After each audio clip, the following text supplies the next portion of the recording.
यहाँ के मोहल्ला मार्ग में गल्ला व्यवसायी 70 वर्षीय सुरेश चंद्र गुप्ता और उनकी पत्नी 65 वर्षीय कृष्णा की बेरहमी से हत्या कर दी गई। रविवार दोपहर तक जब व्यवसाय घर से नहीं निकले तो पड़ोसियों को शक हुआ। लोगों ने घर में जाकर देखा तो वहां का दृश्य देखकर उनके होश उड़ गए। गल्ला व्यापारी और उनकी पत्नी का खून से सना शव फर्श पर पड़ा हुआ था। इसके बाद मौके पर लोगों की भीड़ जुट गई। सूचना मिलते ही थाना पुलिस के साथ एसपी पूर्वी सोमेंद्र मीणा भी मौके पर पहुंच गए। पुलिस ने घटनास्थल का निरीक्षण करने के बाद लोगों से मामले की जानकारी ली। पति पत्नी के गले पर निशान है। घर का सामान बिखरा हुआ था। पुलिस का कहना है कि हत्या कर लूटपाट की गई है।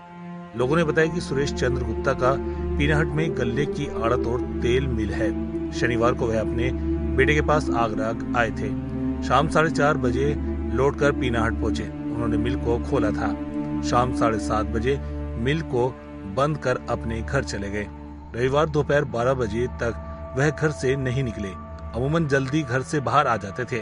घर के दरवाजे खुले हुए थे। पड़ोसी ने घर में घुसकर देखा तो प्रथम तल पर कमरे में सुरेश चंद्र गुप्ता बेड पर लहूलुहान पड़े थे। उनकी पत्नी फर्श पर पड़ी थी। पड़ोसी ने शोर मचाया तो अन्य लोग पहुंच गए। एसपी पूर्वी सोमेंद्र मीणा पुलिस फोर्स के साथ पहुंचे। एसपी पूर्वी ने बताया कि सुरेश चंद्र गुप्ता के कपड़े के गीले हैं। घर में सामान बिखरा हुआ है। आशंका है कि बदमाशों ने लूटपाट के दौरान पति और पत्नी की हत्या की है। पुलिस के अनुसार इन्वर्टर ऊपर के कमरे में रहता था, लेकिन वह नीचे रखा हुआ मिला। मोहल्ले में कई घरों के बाहर सीसीटीवी कैमरे लगे हैं। उनकी पुलिस रिकॉर्डिंग खंगाल रही है। आगरा देहात से राम प्रकाश प्रजापति की report, prime ET news.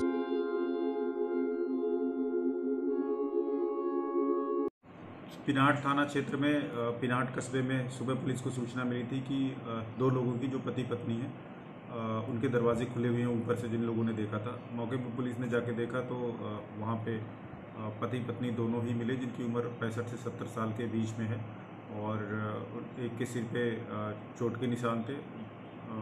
Check किया गया, फिर हॉस्पिटल भिजवाया गया तो वो दोनों मृत घोषित कर दिए गए। कमरे में सामान अस्त व्यस्त पड़ा था। परिजनों को सूचना दी गई है, वो तहरीर के आधार पर मुकदमा पंजीकृत किया जाएगा। प्रथम दृष्टया ऐसा लगा कि कुछ लोग अंदर आए हैं, सामान भी बिखरा पड़ा था और उन्हीं के द्वारा हो सकता है रात में लोग जग गए हों तो ये हत्या कारित की गई है। इसमें जो भी पोस्टमार्टम रिपोर्ट में मृत्यु का कारण आएगा उसके आधार पर विवेचना की जाएगी। अभी मौके पे शांति व्यवस्था है, इन्वेस्टिगेशन जारी है। कुल 3 टीमों को लगाया गया घटना के दौरान।